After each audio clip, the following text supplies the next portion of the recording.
देखो क्लास 12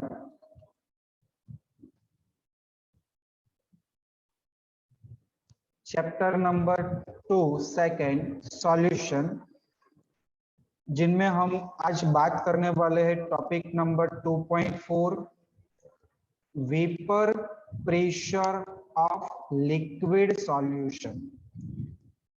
तो स्टूडेंट्स पहले तो वेपर प्रेशर को आप समझ लो। देखो कोई मैंने क्लोज कंटेनर यहां पे लिया है, ये क्लोज कंटेनर में मैंने कोई वॉलेटाइल लिक्विड यहां पे ले लिया है।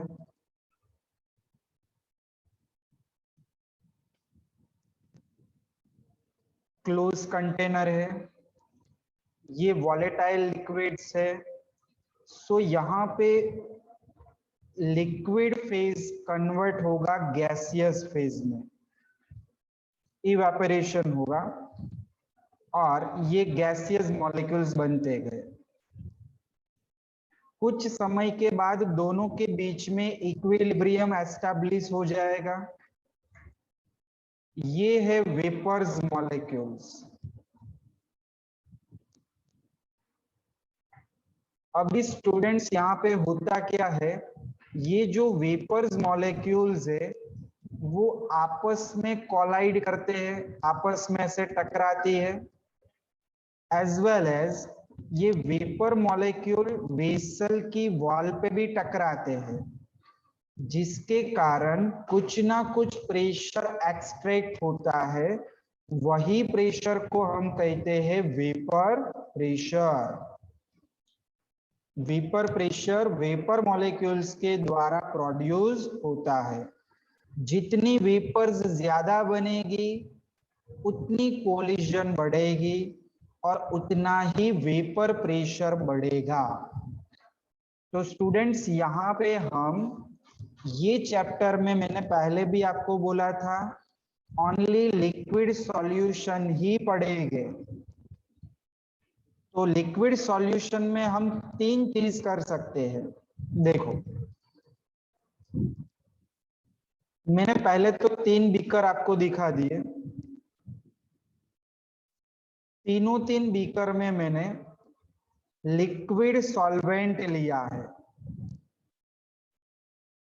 अभी हमें पता है कि लिक्विड सॉल्यूशन अगर मुझे बनाना है तो तीन में मेरे पास सॉल्वेंट लिक्विड स्टेट में होना चाहिए।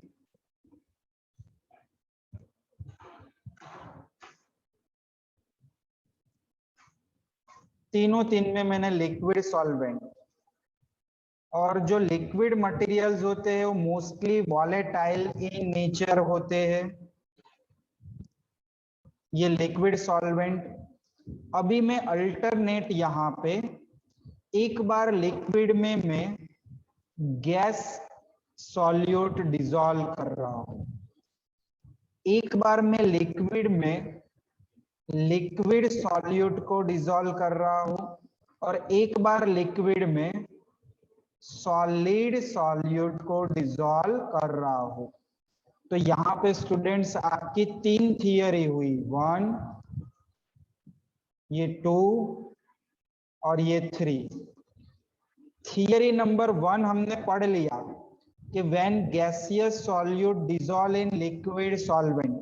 बोलो कौन सा लॉ पढ़ा? Henry's law. यस राइट, ये हमने हेनरीज लॉ पढ़ लिया। अभी हमें ये सेकंड और थर्ड पढ़ना है। और आज का जो अपना टॉपिक है वो liquid solvent plus liquid solute. हमें लिक्विड सॉल्यूशन बनाना है जिनमें दोनों कंपोनेंट्स अपने वॉलेटाइल होने चाहिए और दोनों लिक्विड स्टेट में एग्जिस्ट करने चाहिए।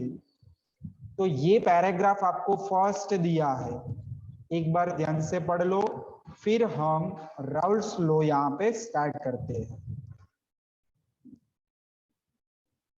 तो देखो इनके बाद ये क्वेश्चन 4 मार्क्स के लिए इंपॉर्टेंट है कि derive the equation for solution in which shows the relation between total pressure and mole fraction of volatile solute and volatile solvent।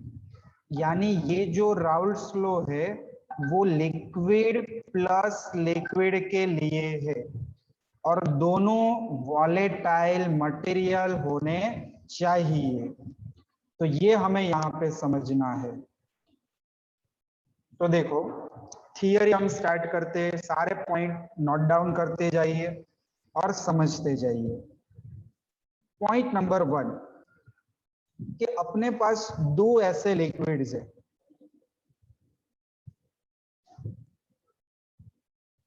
ये आपके पास लिक्विड 1 है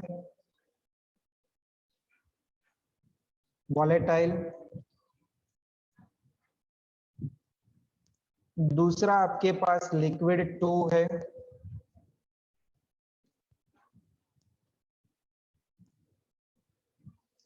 वॉलेटाइल।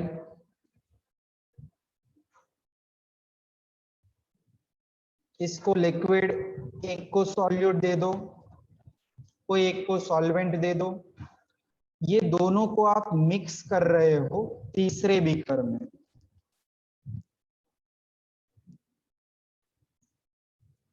और ये जो सॉल्यूशन आपको मिला, यहां पे ये लिक्विड सॉल्यूशन मिला आपको, इनका टोटल वेपर प्रेशर निकालना है। तो देखो ये सारे बीकर क्लोज बीकर है क्योंकि वॉलेटाइल मटेरियल है, क्लोज, ये भी क्लोज और ये भी क्लोज। तो ये चीज हमें यहाँ पे करनी है। चलो तो हम यहाँ पे PT equals to question mark कर देते हैं, मुझे टोटल प्रेशर का फॉर्मूला चाहिए। तो पॉइंट नंबर 1 के फॉर अ बाइनरी सॉल्यूशन, देखो बाइनरी सॉल्यूशन में दो कंपोनेंट होते हैं, तो यहाँ पे लिख देंगे कि suppose a binary solution in which component 1 and component 2 are present, in which component 1 and component 2 are present, both are volatile,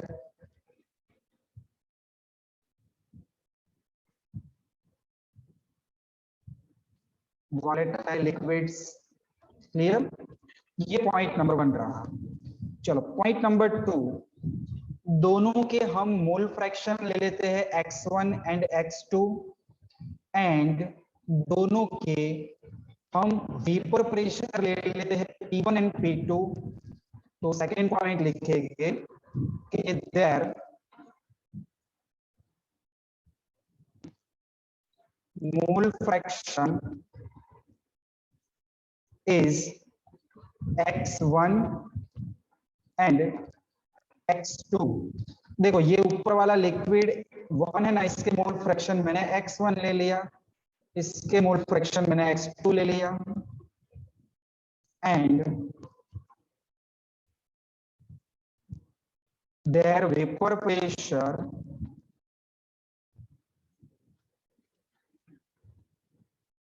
is component 1 का P1 and component 2 का P2 respectively।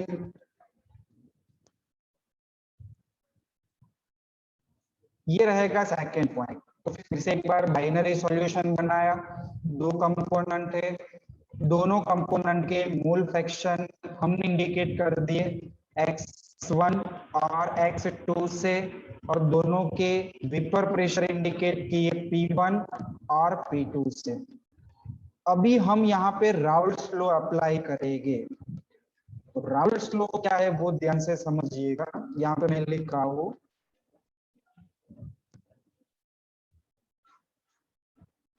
Raoult's law. तो देखो अकॉर्डिंग टू राउल्ट्स लॉ जो भी solution है उसका vapour pressure उसके mole fraction के डायरेक्टली प्रोपोर्शनल में होगा।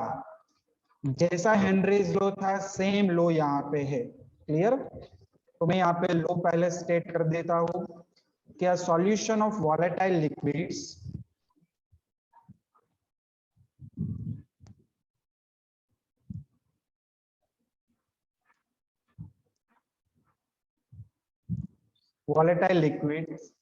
the vapor pressure of each component, vapor pressure of each component of the solution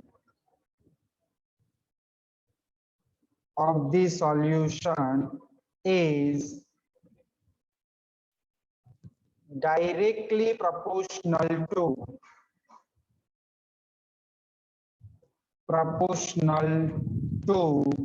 its mole fraction,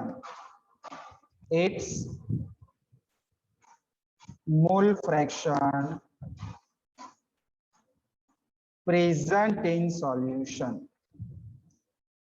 चलो फिर से बोल रहा हूं कि आपने जो भी सॉल्यूशन प्रिपेयर किया उसमें जो भी कंपोनेंट्स है, ईच कंपोनेंट जो भी कंपोनेंट है उसका वेपर प्रेशर यानी P1 और P2 डायरेक्टली प्रोपोर्शनल होगा उसके मोल फ्रैक्शन से बराबर, यानी x1 एंड x2। चलो तो हम यहाँ पे पहले कंपोनेंट 1 के लिए दिखा देते हैं, फिर कंपोनेंट 2 के लिए।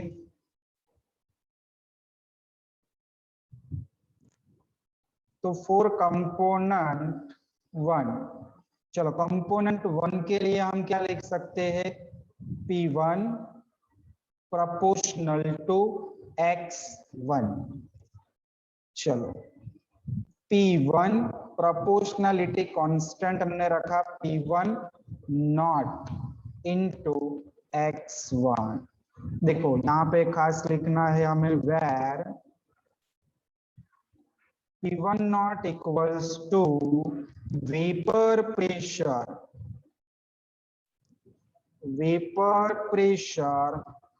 of component 1 in pure state of component 1 in pure state। चलो इनको मैंने दे दिया इक्वेशन नंबर 1। सेम मुझे कंपोनेंट 2 के लिए करना है।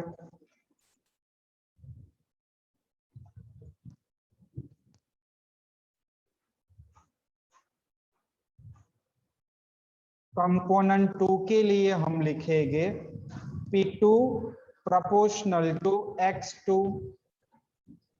चलो P2 इक्वल्स टू क्या हो जाएगा? Proportionality constant P2 naught into x2। नीचे लिख सकते हैं where P2 naught equals to vapour pressure of component 2 in pure state में कंपोनेंट 2 का वेपर प्रेशर, ये मैंने दे दिया इक्वेशन नंबर 2। चलो अभी हमें ये दोनों लिक्विड्स हमने मिक्स किए, सॉल्यूशन बना दिया। तो 11th स्टैंडर्ड का चैप्टर नंबर 5 याद करो, state of matter, Dalton's law था यहाँ पे। तो हम यहाँ पे डाल्टन्स लॉ अप्लाई करेंगे। तो यहाँ पे मैं लिखूंगा कि अकॉर्डिंग टू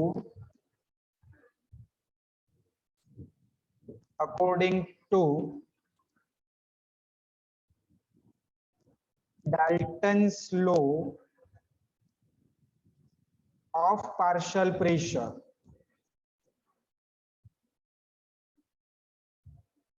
तो देखो डाल्टन्स लॉ क्या था कि जब दो गैस के partial pressure P1 and P2 है, उसको जब आप मिक्स करते हो तो टोटल प्रेशर वो दोनों के एडिशन के बराबर होगा। यानी सम के बराबर होगा।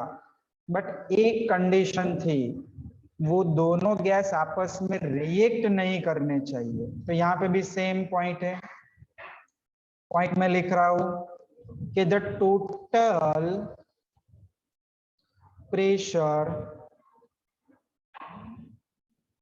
ओवर द सॉल्यूशन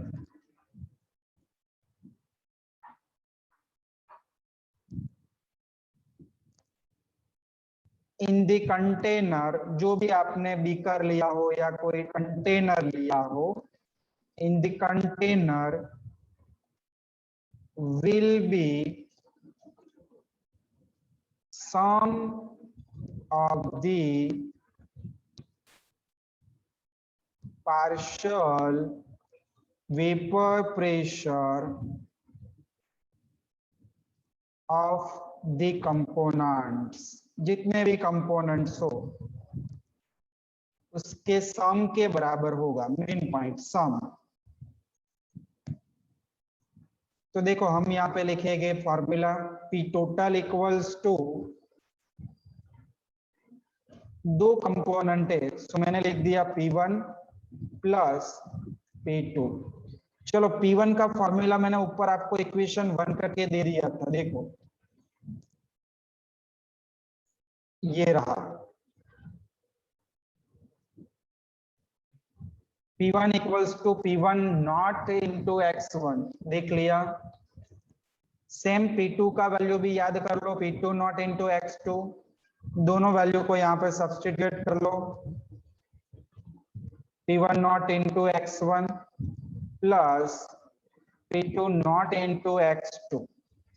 चलो अभी एक पॉइंट, ये सॉल्यूशन में दो कंपोनेंट है, दोनों के mole fraction x1 plus x2 equals to कितना होता है 1। यस, टोटल मोल फ्रैक्शन 1 होते हैं। चलो मुझे x1 की वैल्यू यहाँ पे सब्स्टिट्यूट करनी है, तो x2 को सामने ले जाओ, 1 माइनस x2 लिख सकता हूं। तो मैंने x1 की जगह पे लिख दिया 1 माइनस x2। चलो बाकी एज इट इज, ये हो जाएगा P1 not plus P2 not into x2। चलो अंदर मल्टीप्लाई कर दो, ये हो जाएगा P1 not minus P1 not into x2 plus P2 not into x2। चलो अभी कुछ कॉमन निकलेगा यहाँ पे, बोलो क्या कॉमन निकलता है लास्ट दो टर्म में से? x2। यस, तो मैंने x2 को यहाँ पे कॉमन ले लिया, तो मुझे बाकी आंसर मिला P1 नॉट, मैंने प्लस ले लिया, देखो मैं प्लस x2 कॉमन निकाल रहा हूं, तो ये प्लस वाला टर्म आगे लिखना होगा आपको। तो ये हो जाएगा P2 not minus P1 not, P total, ये हो गया आपका टोटल वेपर प्रेशर का फॉर्मूला। चलो अभी ध्यान से सुनना कि ये मैंने यहाँ पे x1 की वैल्यू सब्स्टिट्यूट की, ये मैंने x1 की वैल्यू डाली। अगर कोई बच्चा यहाँ पे x2 की वैल्यू सब्स्टिट्यूट करेगा तो यहाँ पे कौन सा मिलेगा फॉर्मूला? तो मैं लिख रहा हूँ सेम एज, एबो आप कैलकुलेशन करना। तो second formula PT equals to, आपके जो यहाँ पे नंबर है ना वो चेंज हो जाएगा, ऐसा मिलेगा आपको P2 not plus x1 in bracket P1 not minus P2 not, ऊपर वाला ही फॉर्मूला, बट सारे जो नंबर है ना वो चेंज कर दिए। कब होगा ऐसा? जब आप x2 की वैल्यू रखते हो, x2 इक्वल्स टू क्या रखोगे 1 माइनस x1। तो ये फॉर्मूला हमने यहां तक डिराइव कर लिया, देखो ये पूरी थ्योरी, ये पेज पूरा, ये पेज यहां तक हम पहुंच गए। अभी मैं आपको ये जो इक्वेशन है इनके ऊपर से ये दोनों पॉइंट हमें खास समझने हैं।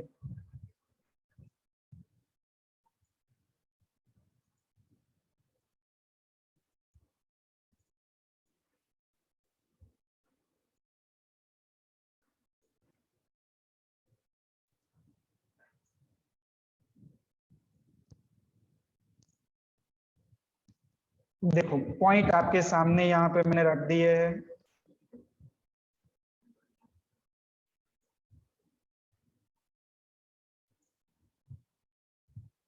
ये आपका रहेगा कि following conclusion can be drawn from the equation एबो इक्वेशन। ये वाला इक्वेशन हम दे देते इसको 3 नंबर।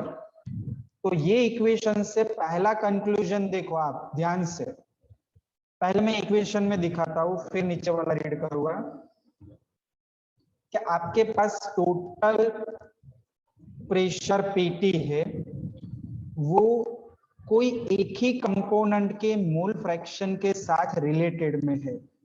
यहाँ पे आप देख सकते हो x2 के साथ ये वाले इक्वेशन में रिलेटेड है, नीचे वाले रिएक्शन में x1 के साथ रिलेटेड है। तो यही पॉइंट नंबर 1 आपको गिवन है कि total vapour pressure over the solution can be related to the mole fraction of any one component. ये आपको फर्स्ट पॉइंट दिया है। पॉइंट नंबर 2, अगर मैं इक्वेशन थर्ड की बात करूं तो चलो x2 की वैल्यू में बढ़ाता हूं, ध्यान से सुनना, x2 की वैल्यू में इंक्रीज करता हूं तो टोटल प्रेशर भी क्या होगा? Increase. यस यस इंक्रीज होगा। तो ये एक लीनियरली रिलेशन हुआ। अगर आप मोल फ्रैक्शन बढ़ाते हो तो आपको ये जो प्लस वाला पूरा टर्म है इनका आंसर आपको ज्यादा मिलेगा, यानी आपका पीटी भी ज्यादा होगा। तो ये आपको सेकंड पॉइंट दिया है, देखो ध्यान से, पॉइंट नंबर 2 कि total vapour pressure over the solution varies linearly with the mole fraction of component 2। चलो तीसरा पॉइंट,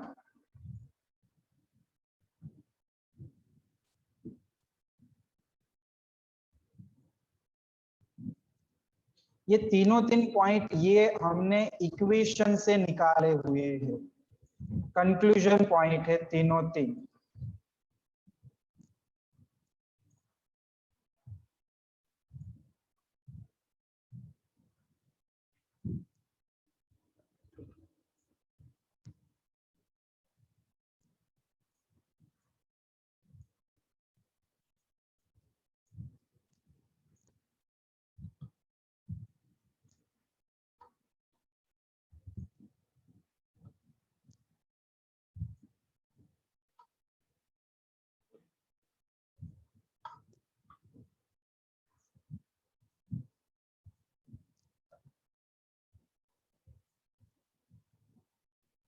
देखो तीसरा पॉइंट दिया है आपको कि depending on the vapour pressure of pure component, pure state में था P1 नॉट P2 नॉट, वो total vapour pressure over the solution decreases or increases with the increase of mole fraction of component 1। Component 1 के mole fraction increase करने से जो total vapour pressure है वो decrease भी हो सकता है और इंक्रीज भी हो सकता है। ये आपको तीसरा पॉइंट दिया है। चलो इनके बाद हम ग्राफ प्लॉट करेंगे। तो देखो इनका ग्राफ ध्यान से समझना है हमें। कंपोनेंट 1 और कंपोनेंट 2 दोनों के लिए ग्राफ हम मर्ज करके यहाँ पे प्लॉट करेंगे। तो देखो पहले के लिए है P1 equals to P1 not into x1, दूसरे कंपोनेंट के लिए P2 equals to P2 not into x2। तो ग्राफ हम ग्राफिकल इक्वेशन याद करो y equals to mx plus C, यहाँ पे भी y equals to mx plus C. तो ग्राफ में आप समझ सकते हो x कोऑर्डिनेट पे मैं क्या लूं, बोलो? Mole fraction. यस, ये मेरे y कोऑर्डिनेट है ये x कोऑर्डिनेट है, ये x और ये y। मैंने दोनों ग्राफ को यहाँ पे मर्ज कर दिया है, y और x। चलो x पे हम ले लेंगे मोल फ्रैक्शन,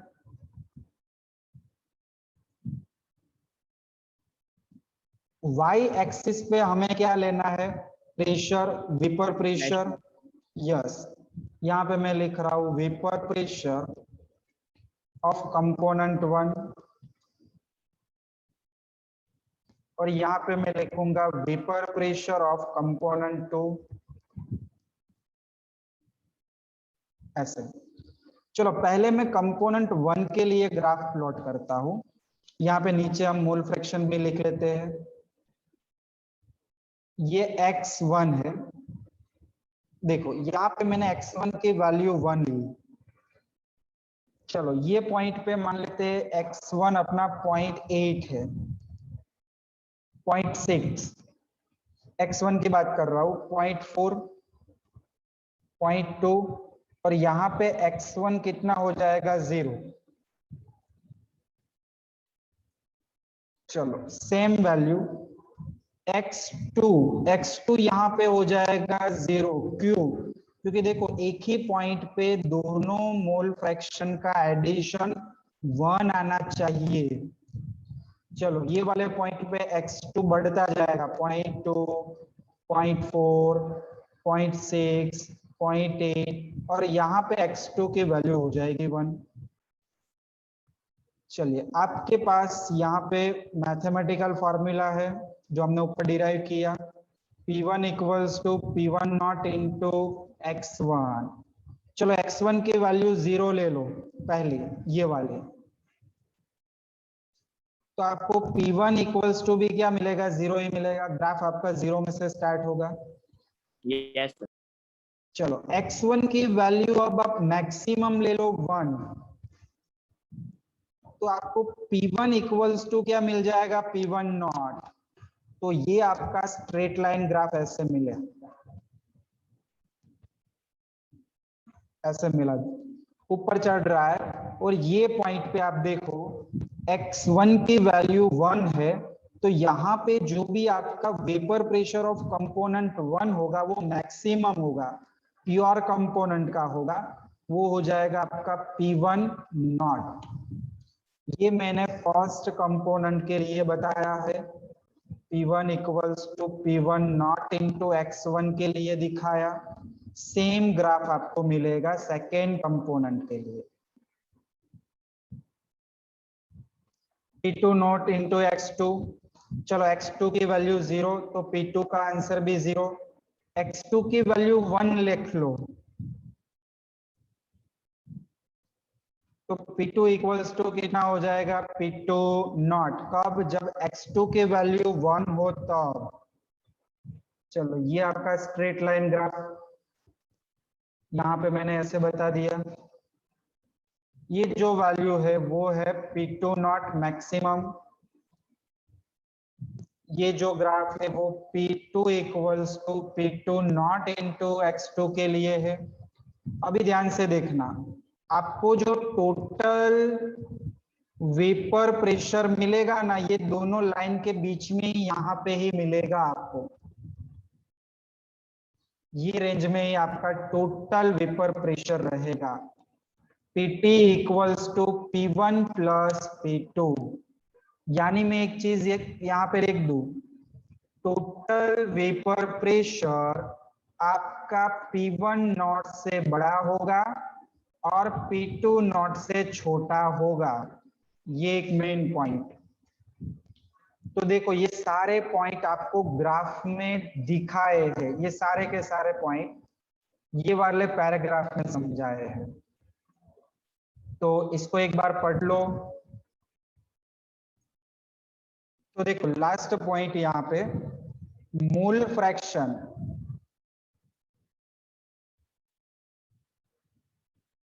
इन वेपर फेज। चलो वेपर फेज में मैंने कंपोनेंट 1 और कंपोनेंट 2 के मोल फ्रैक्शन को मैंने y1 और y2 से इंडिकेट किया, तो इनके मोल फ्रैक्शन निकालने का एक कॉमन फॉर्मूला देखो। कोई भी कंपोनेंट है तो Pi equals to yi into P total रहेगा। चलो आपको अभी पहले कंपोनेंट के लिए निकालना है, तो P1 equals to y1 into P total. Second component के लिए हो जाएगा P2 equals to y2 into P total, ये रहेगा। तो ये दोनों इक्वेशन भी ध्यान से लिखिएगा। y1 and y2 are the mole fraction in vapour phase. देखो इसको समझते हैं, ये अपने सॉल्यूशन बना दिया दो कंपोनेंट को ऐड करके। कंपोनेंट 1 प्लस 2, दोनों वॉलेटाइल है तो दोनों की वेपर्स भी ऊपर आएगी ऐसे। ये आपका हो गया वेपर फेज। अभी यहाँ पे वेपर फेज में जो हमें कंपोजिशन है ना, उसको मैंने y1 और y2 लिया है।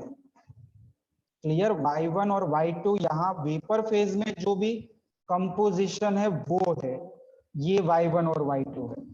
और सॉल्यूशन में जो कंपोजिशन होगा ना, वो क्या होगा, x1 एंड x2 रहेगा, मोल फ्रैक्शन। तो एक बार ध्यान से यहां तक लिख लो।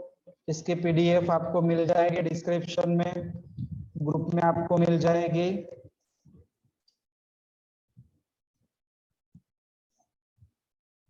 पढ़ लो एक बार।